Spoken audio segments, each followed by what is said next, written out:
नमस्कार दोस्तों, स्वागत है आपका हमारी एपीएस क्लासेस में। दोस्तों, चैनल पर नए हैं तो चैनल को सब्सक्राइब, शेयर, कमेंट, लाइक अवश्य करें। आप सब ये सोच रहे होंगे कि बहुत दिनों के बाद वीडियो पड़ रही है। दोस्तों, मेरी वीडियो लेट होने का कारण ये रहा कि इस बीच में मेरा स्वास्थ्य कुछ ख़राब चल रहा था, जिस कारण मैं वीडियो नहीं डाल पाई। उसके लिए मुझे खेद है। आइए दोस्तों, आज मैं आपके लिए कुछ प्रश्न श्रृंखलाएँ लेकर आई हूँ जो कि हिंदी से संबंधित हैं, और ये आने वाली सभी जो भी परीक्षाएं हैं आपकी, सब में आप उपयोगी होंगी। आइए सबसे पहला प्रश्न देखते हैं। भक्ति काल के किस कवि ने बरवय नायिका भेद लिखा है? तो यह रहीम दास जी ने लिखा है। ठीक है। अगला प्रश्न है, उत्तर रामचरित का प्रधान रस है? तो उत्तर रामचरित का जो प्रधान रस होगा वह होगा करुण रस। ठीक है। और अगला प्रश्न है, उर्दू आगत शब्द है? तो उर्दू आगत शब्द फारसी से संबंधित है, अरबी से, पश्तो से या तुर्की से? तो ये तुर्की शब्द से संबंधित है। अगला प्रश्न है, एक में उपसर्ग का प्रयोग है? तो ये कुनकुना, कुदरत, कुंडन, कुडंग, इनमें एक शब्द ऐसा है जिसमें कि उपसर्ग का प्रयोग है। तो देखिए, कुनकुना भी पूरा शब्द है, कुदरत भी पूरा शब्द है, और कुंडन भी पूरा शब्द है। कुढंग शब्द जो है कु और ढंग से मिलकर बना है, तो इसमें कु उपसर्ग लगा हुआ है, तो यह इसका उत्तर होगा ऑप्शन डी, कुडंग। अगला प्रश्न है, निम्नलिखित में से कौन सा अलंकार ग्रंथ नहीं है? ठीक है। तो इसका सही उत्तर होगा अंग दर्पण, ऑप्शन डी। ठीक है। अगला प्रश्न है, यथाशक्ति में समास है? तो यथाशक्ति का जो समास होगा वह होगा अव्ययी भाव। ठीक है। अगला प्रश्न है, हिंदी के मार्क्सवादी समीक्षक हैं? ठीक है। तो हिंदी के जो मार्क्सवादी समीक्षक होंगे वे होंगे डॉक्टर नामवर सिंह। ठीक है। कौन होंगे? डॉक्टर नामवर सिंह। अगला प्रश्न है, निस्सहाय हिंदू उपन्यास के लेखक कौन हैं? तो यह लेखक जो होंगे वो राधा कृष्ण दास होंगे। ठीक है। कौन होंगे? राधा कृष्ण दास। अगला प्रश्न है, एक वाक्य शुद्ध है इसमें, इनमें से एक शुद्ध वाक्य है, उसको हमें छांटना होगा। ठीक है। तो वह वाक्य कौन सा होगा? देखिए, तट पर लगे वृक्ष और लताओं से नदी की शोभा बढ़ गई थी। यह भी नहीं लग रहा है शुद्ध। सभा में उपस्थित हर एक सदस्यों का यही मत था। ये भी ठीक नहीं लग रहा है। ऋषि मुनि आदियों के द्वारा हमें ज्ञान मिला। ये भी कुछ अटपटा सा लग रहा है। अनसुईया आत्री ऋषि की पत्नी थी। ये थोड़ा ठीक लग रहा है, तो इसका सही उत्तर होगा ऑप्शन डी। ठीक है। क्या होगा? ऑप्शन डी उत्तर होगा। अगला प्रश्न है, सौरसेनी अपभ्रंश के अंतर्गत आने वाली भाषा नहीं है? ठीक है। तो वह कौन सी भाषा नहीं होगी? सिंधी भाषा नहीं होगी, और वहाँ की गुजराती, राजस्थानी, पश्चिमी हिंदी, ये तीनों सम्मिलित हैं, और सिंधी भाषा सम्मिलित नहीं है। अगला प्रश्न है, छोटी, हल्की, गोल और किनारेदार थाली दिखाओ। वाक्य में अपेक्षित है 3 अल्पविराम और 1 पूर्ण विराम, 3 अल्पविराम और 1 योजक चिन्ह और 1 पूर्ण विराम, 4 अल्पविराम और 1 पूर्ण विराम, 4 अल्पविराम, 1 योजक चिन्ह और 1 पूर्ण विराम। तो मेरे हिसाब से तो ये चारों ऑप्शन गलत हैं। इसका जो सही आंसर होगा वह होगा कि इसमें 2 तो अल्पविराम है। ठीक है।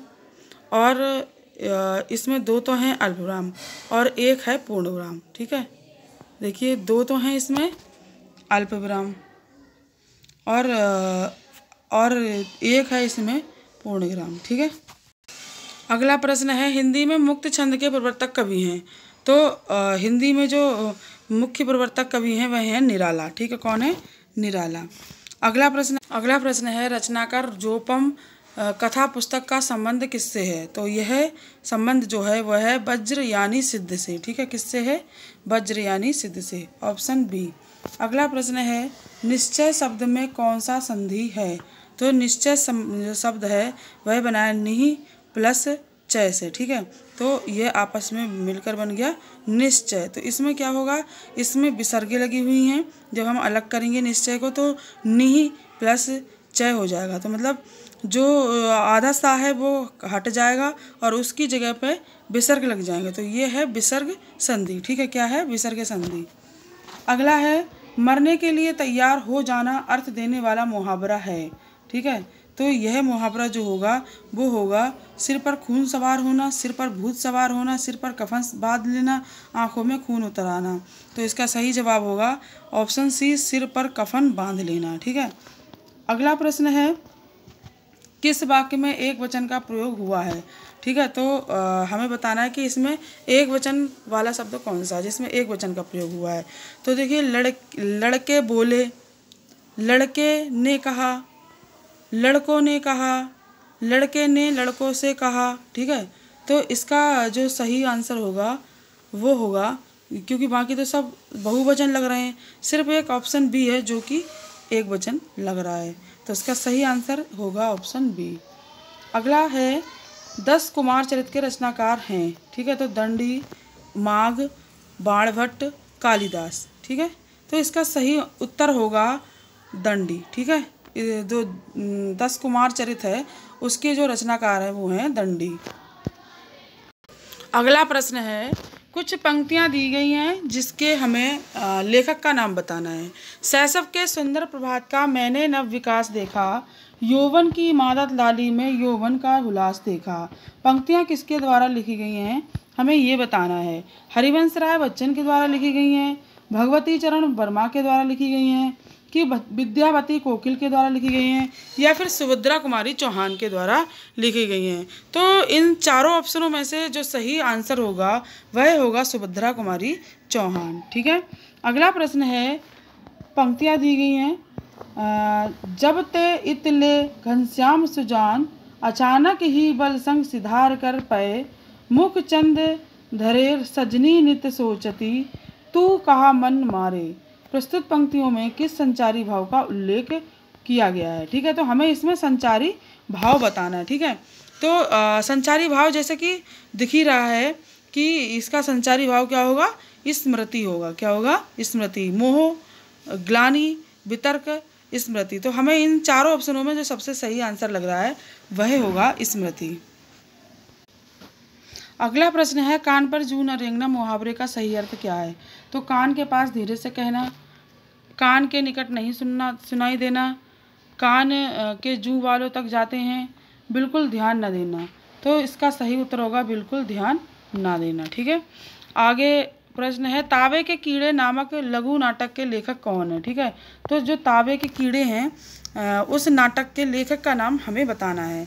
तो उसके लेखक का नाम होगा मोहन राकेश, भुवनेश्वर प्रसाद, राम कुमार वर्मा, लक्ष्मी नारायण मिश्र। तो इन चारों ऑप्शनों में से जो सही उत्तर होगा वह होगा ऑप्शन बी, भुवनेश्वर प्रसाद। ठीक है, अगला प्रश्न है आपने क्या कहा सो मैंने नहीं सुना, वाक्य में आपेक्षित है। ठीक है, तो हमें इसमें आपेक्षिक चिन्हों के बारे में बताना है। तो इसका सही उत्तर होगा, इसमें एक अल्पविराम है और एक पूर्ण विराम है। ठीक है, इसमें क्या। अगला प्रश्न है छायावाद बड़ी सहृदयता के साथ प्रभाव साम्य पर ही विशेष लक्ष्य रख कर चला है।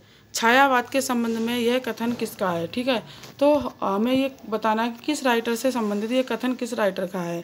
आचार्य रामचंद्र शुक्ल का है, आचार्य नंद दुलारे वाजपेयी का है, आचार्य हजारी प्रसाद द्विवेदी का है, डॉक्टर शांति प्रिय द्विवेदी का है। ठीक है, तो हमारा सही जवाब होगा ए, आचार्य रामचंद्र शुक्ल।